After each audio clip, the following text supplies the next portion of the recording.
तो हेलो दोस्तों, स्वागत है आप सभी का आपके अपने यूट्यूब चैनल एसएससी वाला जीके में। तो दोस्तों, आज का ये वीडियो वर्ल्ड जियोग्राफी से होने वाला है। इसमें हम पढ़ेंगे विश्व के प्रमुख घास के मैदान। ये टॉपिक बहुत ही छोटा टॉपिक है, लेकिन इससे एग्ज़ाम में बार बार क्वेश्चन पूछे जाते हैं। कुल 10 या 11 घास के मैदान हैं जो एग्ज़ाम में बार बार रिपीट होते हैं। मैं आपको उनको बेसिक तरीके से भी बताऊँगा और उसका एक ऐसा ट्रिक बताऊँगा कि आप उसको कभी नहीं भूलेंगे।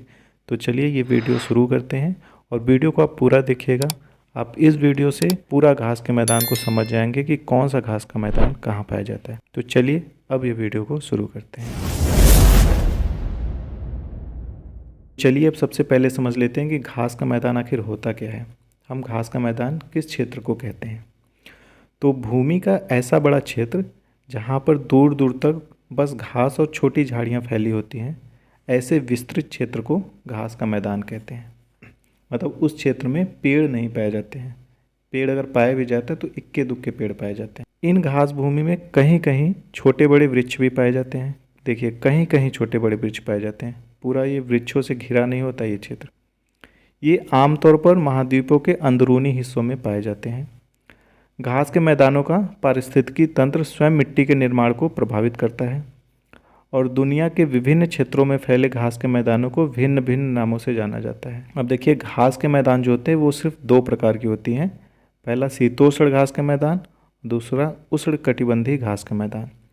शीतोष्ण घास के मैदान मतलब जो घास के मैदान शीतोष्ण क्षेत्र में पाए जाते हैं उन्हें बोलेंगे, और दूसरा जो उष्णकटिबंधीय क्षेत्र में पाए जाते हैं उन्हें बोलेंगे। चलिए समझते हैं कि शीतोष्ण कटिबंध और कटिबंध क्या होता है। शीतोष्ण कटिबंध आप देख सकते हैं, जो कर्क रेखा और ध्रुवीय रेखा के जो बीच का जो क्षेत्र होता है वो शीतोष्ण कटिबंध होता है। यह दोनों गोलार्धों में पाया जाता है, उत्तरी गोलार्ध में भी और दक्षिणी गोलार्ध में भी। और उष्ण कटिबंध वो होता है जो कर्क रेखा और भूमध्य रेखा के बीच, मतलब उत्तरी गोलार्ध में, और भूमध्य रेखा से मकर रेखा के बीच, ये दक्षिणी गोलार्ध का जो पूरा एरिया होता है वो उष्ण कटिबंध का होता है। तो आप समझ गए, ये जो दोनों ऊपर का एरिया है ये शीतोष्ण कटिबंध, और ये जो बीच का भूमध्य रेखा के दोनों ओर फैला हुआ है ये आपका उष्ण कटिबंध क्षेत्र होता है। अब सबसे पहले देखते हैं शीतोष्ण कटिबंधीय घास का मैदान, मतलब शीतोष्ण कटिबंधीय क्षेत्र में पाए जाने वाले घास के मैदान। तो पहला घास का मैदान है प्रेरी घास का मैदान। आप मैप में देख सकते हैं, ये नॉर्थ अमेरिका में है, ठीक है। तो यह संयुक्त राज्य अमेरिका और कनाडा में पाए जाते हैं और गेहूं और मक्का उत्पादन में ये दुनिया भर में प्रसिद्ध है। इस क्षेत्र को रोटी की टोकरी भी कहा जाता है। तो अभी हमने देखा प्रेयरी घास का मैदान जो कि उत्तरी अमेरिका महाद्वीप में पाया जाता है। अब हम दूसरा घास का मैदान देखेंगे, पंपास। पंपास जो कि दक्षिणी अमेरिका महाद्वीप में पाए जाते हैं। दोनों घास देखिए शीतोष्ण कटिबंधीय घास के मैदान ही है, तो इनका लगभग वेशभूषा एक ही प्रकार का होता है, बस इनको अलग अलग क्षेत्रों में अलग अलग नाम से जानते हैं। तो पंपास क्षेत्र जो है यह दक्षिणी अमेरिका के उरुग्वे, ब्राज़ील और अर्जेंटीना में फैला हुआ है, लेकिन इसका सबसे ज़्यादा विस्तार अर्जेंटीना में है। पंपास घास के मैदानों में पाए जाने वाले घोड़े को यहाँ के पशुपालक गवाचो कहते हैं, और यहाँ की घास हेज के रूप में सजावट के लिए भी प्रयोग की जाती है, ठीक है। अब चलिए आगे देखते हैं। तीसरा हमारा है स्टेपी। स्टेपी घास का मैदान जो है यह यूरोप और एशिया दोनों महाद्वीप में एक साथ फैला हुआ है। एशिया में इसको स्टेपी बोलते हैं और यूरोप में इसको पुस्ताज कहते हैं, ठीक है। और यूरोप में इसका सबसे ज़्यादा विस्तार हंगरी में है। तो ऐसा भी क्वेश्चन आया है कि हंगरी में फैले हुए घास के मैदान को क्या कहते हैं, तो उसमें ऑप्शन रहेगा, तो आप उसको पुस्ताज मारेंगे क्योंकि हंगरी यूरोप में पाया जाता है। अब शीतोष्ण कटिबंधीय क्षेत्र में ही हम आगे देखते हैं। अफ्रीका महाद्वीप में पाया जाता है वेल्ड, जो कि अफ्रीका महाद्वीप के किस देश में? दक्षिण अफ्रीका में पाया जाता है। तो वेल्ड यहाँ पे देखिए सबसे नीचे वाले हिस्से में है। ऑस्ट्रेलिया में आपका डाउन्स पाया जाता है, और जो कंगारू होते हैं वो इसी क्षेत्र में पाए जाते हैं, इसी घास के मैदान में पाए जाते हैं। और न्यूजीलैंड में आपका कैंटरबरी नामक घास का मैदान पाया जाता है। तो ये तीनों घास के मैदान भी शीतोष्ण कटिबंधीय घास के मैदान में आते हैं। तो दोस्तों, अभी हमने शीतोष्ण कटिबंधीय घास के मैदानों को देखा। पहला घास का मैदान था प्रेयरी, फिर उसके बाद पंपास, फिर उसके बाद स्टेपी या जिसको हम पुस्ताज भी बोलते हैं, फिर उसके बाद वेल्ड, फिर डाउन्स, फिर उसके बाद कैंटरबरी, ठीक है। अब इसके बाद हम देखते हैं उष्णकटिबंधीय घास के मैदान। तो दोस्तों देखिए, उष्णकटिबंधीय घास के मैदानों को मैंने एक ही स्लाइड में ले लिया है। पहला हमारा उष्णकटिबंधीय घास का मैदान है लानोज, जो कि वेनेजुएला में पाया जाता है। दूसरा है कैंपोज, जो कि ब्राज़ील में पाया जाता है। यह दोनों उष्णकटिबंधीय घास के मैदान हैं, लेकिन ये दोनों किस महाद्वीप में पाए जाते हैं? ये दक्षिणी अमेरिका महाद्वीप में दोनों पाए जाते हैं। उसके बाद हमारा अफ्रीका महाद्वीप में है सवाना। उसके बाद हमारा तीसरा है पटाना, जो कि श्रीलंका में पाया जाता है। ठीक है, तो इतना हमारा एग्ज़ाम में पूछा जाता है उष्णकटिबंधीय घास के मैदान से। तो चलिए दोस्तों, अभी आपको सारे जो घास के मैदान हैं उसको याद करने की एक मैं छोटी सी ट्रिक बताता हूँ। ट्रिक बहुत ही फ़नी है, लेकिन आप थोड़ा सा उसको गौर करेंगे तो आपको एकदम याद ही रहेगा सब कुछ। मैं बहुत ही जल्दी से बता दूंगा, बहुत ज़्यादा टाइम नहीं लूँगा। बाकी जिन्होंने बेसिक वाला वीडियो देखा, अभी पीछे से जो वीडियो देखते आ रहे हैं, वो उसी वीडियो को 2-3 बार देखेंगे, उतना कॉन्सेप्ट आपका घास का मैदान एकदम क्लियर हो जाएगा। कहीं से भी क्वेश्चन आएगा आप उड़ा के फेंकोगे। ठीक है, तो सबसे पहले हम देखते हैं जो घास का मैदान है वो है प्रेयरी। ये कहाँ पाया जाता है? उत्तरी अमेरिका में। उसका ट्रिक बस इतना है कि जैसे मान लीजिए पूरी धरती पर कोई बहुत बड़ा संकट आ गया, सारे देश में एक ही संकट है, तो सबसे पहले सब लोग प्रे करने किसके पास जाएंगे? जाहिर सी बात है, जो सबसे शक्तिशाली देश है, सबसे बड़ा देश है, अमेरिका के पास। तो प्रे करने वाला जो है वो उत्तरी अमेरिका। दूसरा है स्टेपी। स्टेपी कहाँ पाया जाता है? यूरेशिया में। स्टेपी में एक वर्ड है टेपी, मतलब टेप करना। टेप जो होता है वो दो चीज़ों को जोड़ता है। तो दो ऐसे महाद्वीप हैं, यूरोप और एशिया, जो एक दूसरे से जुड़े हुए हैं, मतलब चिपके हुए हैं।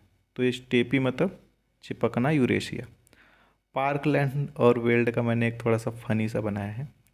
जैसे रावण जो है वो अपना, उसका जो पूरा वो पुष्पक विमान था, मतलब वेल्ड किया हुआ था। ठीक है, मतलब वेल्डिंग किया हुआ था। वो वेल्ड किया हुआ पुष्पक विमान अपना लैंड, मतलब ज़मीन पे पार्क करता है। उसके बाद दक्षिणा मांगने आता है। सिंपल इतना ही कहानी याद करो कि वह वेल्डिंग किया हुआ पुष्पक विमान लेके नीचे आता है, पार्क करता है अपना पुष्पक विमान, फिर उसके बाद दक्षिणा मांगने आता है। ऑस्ट्रेलिया का सिंपल सा है, सबसे डाउन में कौन सा महाद्वीप है? तो चूँकि अंटार्कटिका है, लेकिन अंटार्कटिका में कोई घास का मैदान नहीं है, इतना दिमाग में रखना है। तो सबसे डाउन में कौन सा है? ऑस्ट्रेलिया महाद्वीप। तो वहाँ पे क्या पाया जाता है? डाउन्स। ब्राज़ील का सिंपल है, झील के पास हम लोग कैंप करते हैं, झील कैंपोस। तो ब्राज़ील कैंपोस मतलब झील के पास कैंप करना। लानोज का भी फनी है। दो कपल रहते हैं, सॉरी एक कपल रहते हैं जंगल में, ठीक है, वन में रहते हैं। वो बोलती है अपने पति से, मतलब उसको खाना बनाना है और कुछ फल फूल भी चाहिए उसको। ठीक है, तो बोलती है लाना ना आज वन से कोल और गुआवा। कोल मतलब कोलंबिया हो गया, गुआवा मतलब गुयाना, वन से मतलब वेनेजुएला। सवाना मतलब अफ्रीका। अब सवाना मतलब जिसमें स लग जाता है, जैसे जन में स लग गया तो क्या होगा? अच्छा पुरुष, सज्जन। ठीक है, तो वैसे ही वन में अगर स लग गया तो अच्छा वन। अच्छा, बहुत सारे वन वैसे भी कहाँ पाए जाते हैं? अफ्रीका में। तो वन वाला जो होगा वो अफ्रीका ही होगा। तो अगला है पंपास। पंपास कहाँ पाया जाता है? अर्जेंटीना में। तो जैसे मान लीजिए आपका कोई दोस्त पानी में डूब गया, ठीक है, अब उसको आपने बाहर निकाला, उसकी सांस रुक गई है, तो आप क्या करते हैं? पहले पानी भर गया उसके सीने में, तो जाहिर सी बात है आप पहले पंप करेंगे। तो अर्जेंट में तो पंप करेंगे, बाकी बाकी चीज़ें बाद में करेंगे। तो पहले अर्जेंट में क्या हुआ? पंप। तो अर्जेंटीना से पंपास। ठीक, तो दोस्तों इन सभी ट्रिक को अगर मैं एक एक करके बताता, अच्छे से बताता, अगर बढ़िया से एक्सप्लेन करके कहानी के थ्रू, आपको चीज़ें तो एकदम समझ में आ जाती, लेकिन वीडियो बहुत लंबा हो जाता। तो दोस्तों वीडियो छोटा करने के लिए मैंने ट्रिक को बस शॉर्ट में आपको बता दिया। ठीक है, बाकी आप अपना इमेजिनेशन पावर यूज़ करिए, थोड़ा सा उसको सोचिए। जो भी मैंने बताया, भले ही छोटे में बताया, उसको सोचिए। फिर जब सोचेंगे ऑटोमेटिकली वो चीज़ें दिमाग में फिट हो जाएंगी। बाकी आप लोग तैयारी कर रहे हैं, इतना तो आपके अंदर दिमाग होगा ही कि आप अच्छे से चीज़ों को समझ लेंगे। बाकी जितना हम अगर लॉन्ग वीडियो बनाएंगे उतने में आप एक टॉपिक और क्लियर कर लेंगे। उससे अच्छा है छोटी छोटी वीडियोस देखिए, बस समझ जाइए, उसके बाद आगे बढ़िए। तो दोस्तों वर्ल्ड जियोग्राफी का ये टॉपिक मैंने आपको बहुत अच्छे से समझा दिया है। वीडियो को आप 2-3 बार देखिएगा, आपका क्लियर हो जाएगा। चलिए अब आप इन 2 क्वेश्चंस का आंसर आप हमें कमेंट बॉक्स में देंगे। पहला क्वेश्चन है, ऑस्ट्रेलिया के घास स्थल को दिया गया भौगोलिक नाम क्या है? ऑप्शन है डाउन्स, वेल्ड, प्रेयरी और सवाना। दूसरा क्वेश्चन है, उत्तरी अमेरिका के शीतोष्ण घास स्थल किस नाम से जाने जाते हैं? तो डाउन्स, वेल्ड, प्रेयरी और सवाना। इन दोनों का आंसर आप हमें कमेंट बॉक्स में देंगे। बाकी आपको अगला वीडियो किस टॉपिक पर चाहिए आप उसके बारे में भी हमें कमेंट में बता सकते हैं। तो चलिए मिलते हैं फिर किसी नए वीडियो में। तब तक के लिए अपना ध्यान रखिए, तैयारी कीजिए अच्छे से।